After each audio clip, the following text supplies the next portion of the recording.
Marhen itu aslinya nama orang.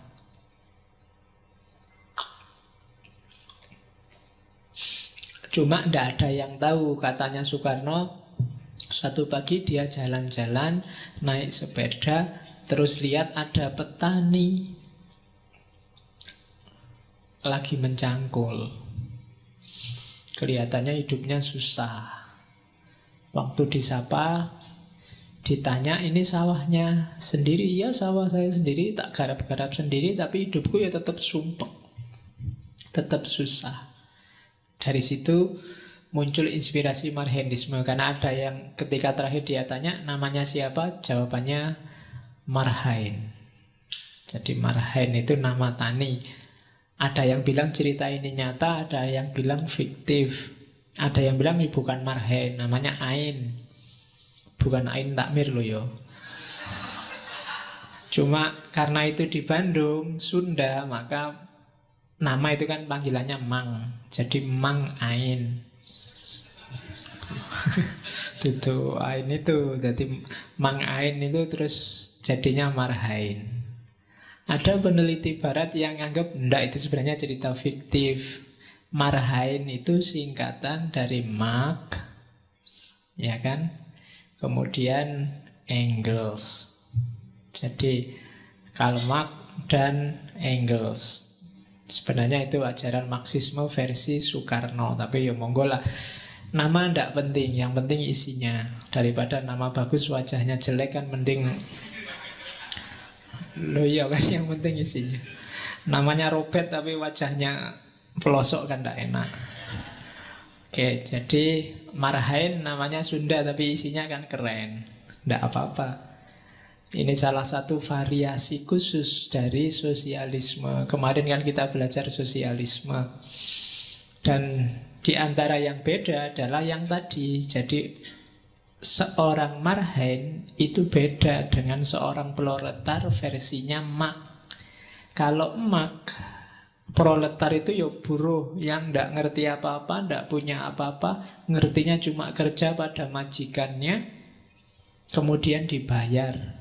Majikannya semakin kaya, dia semakin susah. Semakin bagus produksi, majikannya semakin kaya. Tapi dia semakin susah karena harganya naik. Dia yang bikin malah nggak bisa beli. Coba kamu lihat ya, kadang pegawai itu kan bikin apa, dia sendiri nggak beli. Pegawai restoran KFC itu makannya biasanya malah keluar ning angkringan, pesen apa. Dia sendiri nggak kuat beli miliknya sendiri. Yang dia sendiri yang goreng, yang bikin, maling nunggu sisa-sisa. Ya kan? Jadi pegawai warung itu kan juga tidak bebas makan dagangannya. Yang bebas yang punya warung. Kalau dia tiba-tiba makan sak kapoke ya dihitung sama yang punya warung. Dan belum mesti bisa bayar. Kadang-kadang pegawai perakitan mobil dia tidak kuat beli mobil. Kenapa ya? Itulah sistem namanya kapitalisme. Dan itu yang diprihatinkan oleh Karl Marx. Nah, oleh Soekarno, proletar gagasan Karl Marx bagus, cuma tidak selalu masuk untuk segala konteks. Khususnya kayak di Indonesia ini, banyak pegawai kecil, banyak pedagang, banyak petani, banyak usaha kecil. Itu kan orang menguasai modalnya, menguasai alat produksinya. Tapi struktur sosial yang bikin dia tidak bisa berkembang. Jadi bukan berarti dia tidak punya alat-alat produksi, punya. Tapi alat produksi yang dia miliki tidak produktif untuk menjamin kehidupannya. Nah itu gagasan awalnya. Dari situ terus dia merumuskan lebih jauh, harusnya ada konsep yang tidak semata-mata sosialis Marxis, tapi yang bisa mengakomodasi konteks sesuai keindonesiaan. Muncullah Marhainisme yang nanti goalnya adalah lahirnya sosialisme Indonesia. Oke, kita lihat. Asasnya Marhainisme itu 3. Yang pertama sosionasionalisme, Yang kedua sosiodemokrasi. Yang ketiga ketuhanan yang Maha Esa. Oke, ya karena ini nanti antara lain yang mengejawantah jadi Pancasila. Jadi sosionasionalisme itu asas yang dipakai saat berjuang. Jadi waktu revolusi, perang, merebut kemerdekaan itu sosionasionalisme. Setelah merdeka punya negara, sosiodemokrasi. Dan kapanpun dan dimanapun harus ketuhanan yang Maha Esa. Karena orang Indonesia itu pasti religius. Katanya Soekarno. Pasti beragama. Oke, sosionasionalisme itu maksudnya apa? Bahwa setiap warga negara, setiap masyarakat harus punya kesadaran sebagai bangsa yang mandiri dan merdeka. Sosionasionalisme. Jadi basisnya adalah masyarakat dan negara, masyarakat dan bangsa. Itu sosionasionalisme. Jadi hidup sebagai masyarakat dan hidup dengan cara sadar sebagai bangsa. Terus itu di era perjuangan. Jadi perjuangan dilakukan untuk menyadarkan masyarakat tentang identitas kebangsaannya. Kamu harus sadar loh, kamu itu orang Indonesia. Itu pertama-tama. Kalau nggak ada ini, Indonesia tidak akan wujud. Jadi versinya Soekarno, pertama-tama kesadaran nation, kesadaran kebangsaan harus muncul di tengah masyarakat. Terus ya, dan juga berarti sadar juga setiap orang, bangsa-bangsa yang lain juga punya kesadaran yang sama. Jadi menghargai diri sendiri dan menghargai juga kebangsaannya orang lain. Hari ini kan banyak yang kehilangan kesadaran ini. Kesadaran keindonesiaan. Mungkin ketutup banyak kesadaran yang lain. Mungkin kesadaran kepartaian, kesadaran keorganisasian, kesadaran banyak. Dan ketika kesadaran kebangsaan perlahan lenyap, kepercayaan dirimu sebagai bangsa juga lama-lama akan luntur.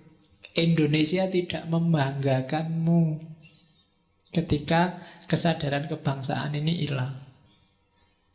Ya kan, kalau kamu merasa seandainya di luar negeri kok mau ngomong Indonesia itu agak minder, kamu merasa Indonesia itu rankingnya bawah, ya berarti kamu sendiri nggak pede jadi orang Indonesia. Perlu dibangun lagi kesadaran kebangsaannya. Kadang-kadang kalau belajar ilmu kalam yang abad-abad modern itu kan orang ditantang identitas kita ketika lahir negara bangsa kayak Indonesia ini. Yang pertama-tama Islam atau Indonesia. Kamu itu Muslim yang kebetulan Indonesia, ataukah orang Indonesia yang kebetulan Muslim? Oh, itu diskusinya bisa 1 hari 1 malam. Enaknya gimana? Ya Muslim yang Indonesia, Pak. Lah ya Muslim yang Indonesia itu maksudnya ya kamu aslinya Muslim, tapi ya kebetulan aja lahir dan tinggal di Indonesia. Oh enggak Pak, ya Indonesia yang Muslim Pak. Oh berarti apa? Berarti kamu orang Indonesia yang kebetulan Muslim. Oh itu basis identitasnya. Kalau kamu nggak bisa jawab ini, mungkin susah kan memetakan persoalan dirimu sendiri. Topengmu itu kan banyak sekali. Ada Muslim, ada Indonesia. Yang paling besar kan topeng sebagai manusia, terus topeng sebagai mahasiswa, apalagi topeng sebagai anak, topeng sebagai adik, mungkin sebagai kakak, mungkin sebagai teman. Itu kan semua topeng-topeng.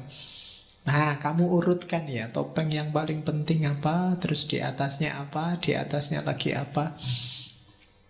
Mana lebih penting? Indonesianya, Islamnya, apa organisasinya, apa anaknya, apa adiknya, apa siapa jajal. Ah, kalau Soekarno, nation, kesadaran kebangsaanmu harus dibangun. Setelah itu, kalau sukses dengan ini di era perjuangan, sampai kita pede sebagai Indonesia dan merdeka, baru sosio-demokrasi. Membangun struktur masyarakat yang terbuka, khas demokrasi. Baik demokrasi politik, demokrasi ekonomi, demokrasi sosial, dan lain sebagainya. Jadi setelah sosio-nasionalisme, ya sosio-demokrasi. Kebebasan berekspresi, kebebasan menyatakan pendapat. Itu fase kedua. Jangan dulu ngomong kebebasan kalau belum merdeka sebagai bangsa. Jangan dulu ngomong silahkan melakukan apa aja kalau kita sendiri hakikatnya masih dijajah. Ya kan? Silahkan beli mobil merek apa aja boleh. Padahal yo adanya hanya merek itu aja. Itu kan nggak usah ngomong dulu, bebas. Onone mung kuwi. Bebas itu kan ada banyak pilihan, kemudian kita milih salah satu. Kalau pilihannya hanya itu dan kita hanya disediain itu, berarti ya belum bebas. Kita masih diatur oleh yang menyediakan. Nanti ini kalau didiskusikan terus, lahirnya kesadaranmu bahwa sebenarnya kita secara ekonomi, secara budaya masih dijajah. Jadi seolah-olah kamu bebas. Wah, saya bebas loh Pak, mau milih organisasi apa aja, tapi hanya disediain itu aja. Saya bebas milih merek motor apa aja, tapi yang tersedia hanya itu aja. Produsennya hanya memproduksi itu dan kamu tidak bisa memproduksi sendiri. Itu alamat bahwa sebenarnya kita masih banyak dijajah. Sosiodemokrasinya masih belum full. Oke, dan yang terakhir ketuhanan yang Maha Esa. Apapun yang dilakukan, apapun yang dikerjakan dalam konteks kehidupan bernegara, jangan lupa basisnya adalah, jiwanya adalah jiwa ketuhanan. Jadi orientasinya nggak sekedar horizontal tapi juga vertikal ke atas. Itu khasnya Indonesia katanya Bung Karno. Nasionalis, demokrat, tapi juga religius. Tidak boleh nasionalis saja. Kalau nasionalis saja jatuhnya nanti fasis, totaliter kayak Hitler. Tidak boleh demokrasi saja, nanti jatuhnya akan liberal. Kayak tadi dia mengkritik demokrasi liberal. Yang mengkontrol agar tidak jatuh ke liberalisme, tidak jatuh ke fasisme adalah religiusitas, prinsip-prinsip moral keagamaan.